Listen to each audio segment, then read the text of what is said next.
நமோ ஹிமாலயா. போனவங்கள எப்படி கூப்பிடுறது? ஒரு ரிலேஷன்ஷிப் இப்போ பிரேக் ஆகிக்கலாம், ஓகேவா? இல்லைன்னா ஒரு சில பேருக்கு ஒரே வீட்டுக்குள்ளே இருந்துட்டு ரெண்டு பேரும் பேசிக்காம இருக்கலாம். இதுக்கெல்லாம் என்ன பண்ணுறது? நீங்கள் போய் சண்டை போட்டோ ஆர்கியூமெண்ட் பண்ணியோ இதெல்லாம் நம்ம பண்ணவே முடியாது. ஃபஸ்ட்டு என்ன பண்ணணும்னா பேஷன்ஸ், பொறுமை வேணும். என்ன பிரச்சனை அப்படின்றத பார்க்கணும். உங்களுக்குள்ளேயே சண்டையாக இருக்கலாம், இல்லை வெளியிலேருந்து வர நபர்களால் உங்கள் வீட்டில் சண்டை வரலாம். ஓகே, இது யாருக்கு வேணாலும் பொருணும். உங்கள் பிள்ளைங்களோடையும் உங்களுக்கு சண்டை வரலாம், இல்லை இது ஹஸ்பண்ட் ஒய்ஃப். சரி, எதை பற்றி நம்ம மெயினாக பேசலாம் அப்படின்னா ஹஸ்பண்ட் ஒய்ஃப் பற்றி நம்ம பேசிடலாம். எதுக்கு அது இன்னொரு வீடியோவாக போடலாம். நம்ம ரெக்கார்ட் பண்ணுற டைமில் தான் அந்த நாயெல்லாம் சவுண்டு வரும். அது ஏன்னா நம்ம அந்த சாப்பாடு போடுறதுனால அது இங்கேயே தான் சுற்றும். அதுக்கு ஒன்றும் பண்ண முடியாது. Sorry for the disturbing sound. Okay, அதுவும் ஒரு ஜீவன் தானே, இட்ஸ் ஓகே.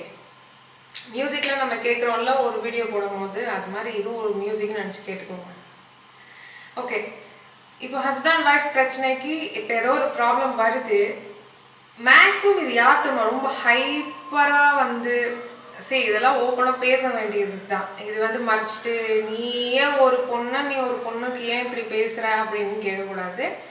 ஒரு பொண்ணாக இருக்கிறனால தான் நான் திருப்பியும் சொல்கிறேன், எப்பயுமே பொண்ணுங்க ரொம்ப எக்ஸ்ட்ரீமில் கொண்டு போய் உடனே ரியாக்ட் பண்ணுறது. என்ன கரெக்டா? My girls, are you there? So stop doing that. உடனே நம்ம ரியாக்ட் பண்ணுறதுனால என்ன தெரியுமா ஆகும்? நான் சீரியஸாக சொல்கிறேன், you will get no solution. அது பெருசாகிட்டே தான் போகும் தவிர அதுக்கெல்லாம் ரொம்ப ஸ்ட்ராங் மைண்ட் அதெல்லாம் அந்த அளவுக்குலாம் எனக்கு தெரிஞ்சுலாம் அதாவது இந்த சாதாரண இருக்கிற பெண்கள்கிட்ட அது இருக்குமான்னு எனக்கு தெரியல. வலிமை வேற, நான் சொல்றது மைண்ட் ஸ்ட்ரென்த். அந்த சிச்சுவேஷனை அப்படியே உடனே அங்கே என்ன நடந்துச்சு அப்படின்றது உங்களுக்கு என்ன கண்டுபிடிக்க முடியுமா? அப்படி கண்டுபிடிச்சிருந்தா நீங்கள் சொல்யூஷன் ஃபோக்கஸ் பண்ணி நீங்கள் ஆர்கியூமெண்ட் பண்ணிட்டு இருந்துருக்கணும். அதை விட்டுட்டு என்ன பிரச்சனை தோண்டிகிட்டே இருக்கக்கூடாது. இது முதல் பாயிண்ட். கண்டிப்பாக இது கேர்ள்ஸ் ஃபாலோ பண்ண வேண்டிய ஒரு விஷயம். Okay, what about the mail? அவங்களாம் நீங்களாம் என்ன பண்ணுறீங்க? நீங்களாம் என்ன அப்படியே புத்தா ஸ்டேட்டில் போயிட்டீங்களா? இல்லை, இங்கேருந்து ஒரு பால் வந்தா நீங்களும் உங்களால் முடிஞ்ச அளவுக்கு அவங்க 6 அடிக்கிறாங்கன்னா நீங்கள் ஒரு 4 அடித்து விட்டுருவீங்க. இல்லை ஓடி போயா 2 ரன் அடிக்கிற மாதிரி ஏதாவது ஒன்று ஆர்குமெண்ட் நீங்களும் பண்ணுவீங்க. ஓகே, இது பியூராக என்ன அப்படின்னா பொறுமை 2 சைடும் வேணும். இல்லை உங்கள் ஹஸ்பண்ட் தான் ஏதோ ப்ராப்ளம் அப்படின்னா தயவுசெய்து கொஞ்சம் பொறுமையாக இருங்க. அதுவும் எஸ்பெஷலி இந்த அஃபேர் விஷயம் இதெல்லாம் பார்த்தீங்கன்னா ரொம்ப பொறுமை வேணும். ஏன் அப்படின்னா எதனால அப்படின்றதே உங்களுக்கு தெரியாது. இதை பற்றி முன்னாடியே நம்ம பேசிக்கிறோம் வெரி ஏர்லி. மறுபடியும் சொல்கிறேன், பொறுமை வேணும். எதை பற்றின்றதே உங்களால் கண்டுபிடிக்கிற திறமை இருக்கணும். திறமைக்கு பொறுமை வேணும். எடுத்தேன் கவுத்தன் பண்ணிங்கன்னா உங்கள் லைஃப் அப்சைட் டவுன் ஆகும். இல்லை அப்படிலாம் என்னால் முடியவே முடியாது அப்படின்னா அப்படியே வாக் அவுட் பண்ணிடுங்கன்னு நான் சொல்லுவேன். அது உங்களால் ஏற்றுக்க முடியாது, என்னால் அவரை விட்டுட்டு இருக்க முடியாது, இல்லை என்னால் அவளை விட்டுட்டு இருக்க முடியாது அப்படின்னா தயவு செஞ்சு கொஞ்சம் பொறுமையாக கையாள வேண்டிய நேரம் தான் அது. கொஞ்சம் டைம் கொடுங்க, கொஞ்சம் ஸ்பேஸ் கொடுங்க. இதெல்லாம் சொல்கிறதுக்கு நல்லா இருக்கும். ஆனால் நிஜமாக என் லைஃப்பில் நடக்கிறது எனக்கு தான் தெரியும் அப்படின்றது நீங்கள் சொல்கிறது நல்லா புரியுது. சொல்யூஷன் வேணுமா? இல்லை உங்களுக்கு ஏற்ற மாதிரி நானும் இங்கே கத்தி கடப்பறாங்க எடுத்துகிட்டு காட்டுங்க, உங்கள் ஹஸ்பண்ட் யாருன்னு காட்டுங்க, உங்கள் ஒய்ஃப் யாருன்னு காட்டுங்க, வெளுத்துடலாம் அப்படின்னு சொல்கிறது தான். பஞ்சாயத்து பண்ணுறதுனால ஒரு பிரயோஜனமும் கிடையாது. Especially for husband wife relationship. I am telling you the truth. Don't ever go for any panchayat. Panchayat பண்ணுறேன்னு சொல்லி நீங்கள் எடுத்துக்கிட்டு போனீங்க அப்படின்னா முடிஞ்சு. இல்லை உனக்கு என்ன தெரியும், அவன் என்ன பண்ணா தெரியுமா, எனக்கு அப்படி பண்ண. பேஷன்ஸ். ஒரு நல்லா புரிஞ்சுக்கோங்க, நீங்கள் எந்த விஷயத்த ஃபோக்கஸ் பண்ணுறீங்களோ அது என்ன பெருசாகும். Please listen. அப்போது நீங்கள் ஆர்கியூமெண்ட் பண்ணுறீங்கன்னா அதுதான் அங்கே பெருசாக போகுது. உங்களோட ஸ்பவுஸ், உங்கள் பார்ட்னர் என்ன தப்பு பண்ணுறாங்களோ அது நல்லா பெருசாகிட்டே தான் போயிட்டுருக்க போகுது தவிர அதுக்கு சொல்யூஷன் உங்களால் அதை கட்டும் பண்ண முடியாது. நீங்களும் ஒரு தெளிவான முடிவுக்கும் வர முடியாது. புரியுதா? பேஷன்ஸ் வேணும். அது வந்தால் தான் நீங்கள் கரெக்டாக நிதானமாக யோசிக்க முடியும்.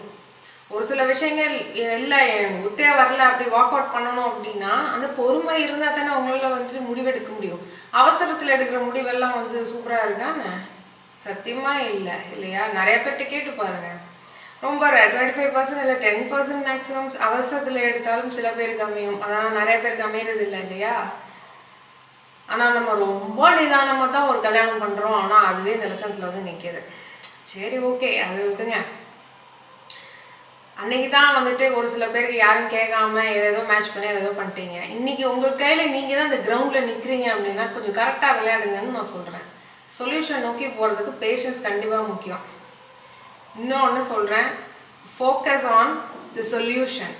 அதை விட்டுட்டு ஆர்குமெண்ட் பண்ணுறது, வீட்டுக்கு வந்தோடனே ஆர்குமெண்ட் பண்ணுறது, அப்புறம் வேறு என்னது இந்த ஃபோனை செக் பண்ணுறது, அப்புறம் பின்னாடி ஒரு சில பேர் பின்னாடி ஆள் வச்சு பார்க்குறதெல்லாம் இருக்குது போல இருக்குது. ஸோ அந்த மாதிரி எல்லாம் பண்ணுறாங்க இப்போ. அந்த மாதிரி பண்ணுறது, பொழுதுக்கும் வந்து ஒரு பெஸ்டரிங்காக எப்போ பார்த்தாலும் வந்து ஒரு ஃபோன் போட்டு டார்ச்சர் பண்ணுறது, இது மாதிரி பிஸ்னஸ்லாம் பண்ணாதீங்க தயவு செஞ்சு. இது வந்து especially applies for the girls I guess. Phone என்ன ஃபோன் கண்டுபிடிச்சவன் கூட இப்படி ஃபோன் அடிச்சிருக்க மாட்டான். ஆனால் அந்த கேர்ள்ஸ் அவ்வளோ ஃபோன் பறக்கும். பசங்களுக்கும் வந்து வரும், பட் ஆனால் அது கொஞ்சம் கம்மி இல்லையா? when compared to கேர்ள்ஸ் வந்துட்டு ஸ்வைங். இது முதல்ல நீங்கள் நிப்பாட்டுங்க. உங்கள் ஃபோக்கஸை கொஞ்சம் வேற எங்கேயாவது திருப்ப முடியலன்னா விட்டுருங்க. ஓகேவா? அது விட்டுருங்க. என்ன திருப்ப முடியலன்னா விட்டுருங்க. மூணாவது நான் திருப்பியும் சொல்ல, சரண்டர். உங்களால் இங்கே ஒன்றும் பண்ண முடியாது. நீங்கள் தேடுற சொல்யூஷனாக இருக்கட்டும், நீங்கள் தேடுற பேஷன்ஸாக இருக்கட்டும், நீங்கள் தேடுற அந்த ஃபோக்கஸிங், அந்த போய் நான் ஆர்குமெண்ட் பண்ணக்கூடாது அப்படின்னு நீங்கள் நினைக்கிறதா இருந்தாலும், பவர் ஆஃப் சரண்டர், சரணாகதி, இறைவன்கிட்ட சரணாகதி நீங்கள் அடையிறத தவிர வேறு எந்த சொல்யூஷனும் கிடையவே கிடையாது. நீங்கள் எத்தனை வீடியோ வேணால் பார்க்கலாம். நீங்கள் நினைக்கல இந்த வீடியோவில் வந்து நான் அப்ளை பண்ணுறேன், இல்லை இறைவனை நோக்கி நீங்கள் அப்ளை பண்ணிவிட்டு பேசாமல் உட்காருங்கல்ல, ஆட்டோமேட்டிக்காக எல்லாமே அது பாட்டுக்கு நடக்கும். இதை விட இன்னும் ஒரு ஸ்டெப் நம்ம சொல்லலாம். ஆனால் இப்போ அந்த ஸ்டெப் சொல்லணும்னு வச்சுக்கோங்களேன், உடனே எல்லாரும் வந்து அது தப்பாக யூஸ் பண்ணுறதுக்கும் வாய்ப்பு இருக்குது. அதனால் வந்து சில விஷயங்கள் சில இடத்துல நம்ம சொல்ல போகிறோம். கண்டிப்பாக அது இந்த பிளாட்ஃபார்மில் சொல்லவே மாட்டோம்னு நினைக்கிறேன். பிகாஸ் இட்ஸ் வைட் ஓப்பன் இல்லையா? இதில் யார் எந்த மாதிரி அப்படின்றது தெரியாது. நம்ம போகிற போக்கில் நம்ம தூவி விட்டு அதெல்லாம் நம்ம பண்ண முடியாது. அதனால அதுக்குன்னு ஒரு ஆப்ஷன் நம்ம க்ரியேட் பண்ணுறோம். If you want we will continue there. Okay, so yes, power of surrender தான் நம்ம இவ்வளோ நேரம் சுற்றி அங்கே தான் வருவோம். இதெல்லாம் ஒரு சிச்சுவேஷன் தான். நீங்கள் எப்படி ரெஸ்பாண்ட் பண்ணுறீங்க அப்படின்றது தான் நான் சொல்லுவேன்.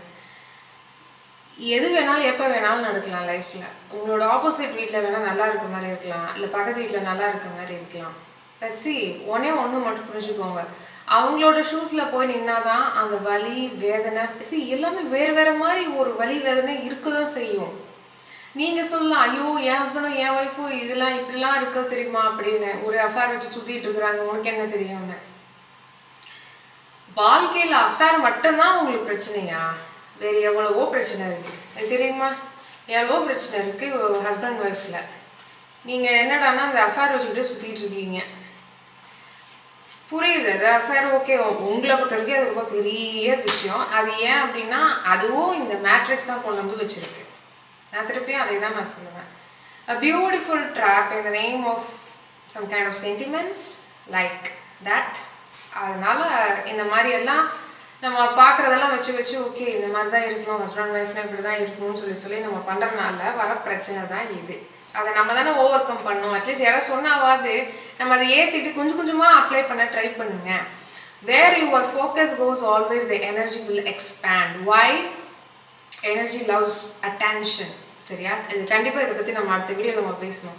எனர்ஜி லவ்ஸ் அட்டென்ஷன் தான் அடுத்த இதுவே டாபிக்கு. அது கண்டிப்பாக பேச வேண்டிய நேரம் இது. ஏன் அப்படின்னா இது என்ன பண்ணிட்டு இருக்காங்கன்னு தெரியல. இப்போ இருக்கிற இந்த சோஷியல் மீடியாவில் இந்த 2 நாளாக நானும் பார்த்துட்டே இருக்கேன். அது நடக்குதோ இல்லையோ, ஆனால் இப்படி சொல்லி நடக்க போகுதுன்றது மட்டும் நடக்க போகிறது தான். ஆனால் அது ஒரு வீரியமாவது நார்மலாக இருக்குன்னு பார்த்தா இவங்க பண்ணுறதெல்லாம் பார்த்தா ஐயோ டாப் கியரில் போகிற மாதிரி இருக்குது. ஸோ கண்டிப்பாக அதை பற்றி நம்ம பேசியே ஆகணும். Okay, sending you all love and light focus properly, because அதுதான் எக்ஸ்பேண்ட் ஆகும். ஆர்குமெண்ட்டில் ஃபோக்கஸ் பண்ணாதீங்க, பேஷன்ஸாக இருங்க, பவர் ஆஃப் சரண்டர், சரணாகதியில் இருங்க. சரணாகதி பண்ணிவிட்டு நீங்கள் நிம்மதியாக தூங்குங்க. அடுத்த நாள் கண்டிப்பாக உங்களுக்கு நல்லபடியாக வரும். நம்புங்க. ட்ரஸ்ட், லைஃப் ப்ராசஸை ட்ரஸ்ட் பண்ணுங்கள். ஒன்றும் பிரச்சனை இல்லை, ஒன்றும் இல்லை, இதுவும் கடந்து போகும். நமோ ஹிமாலயா.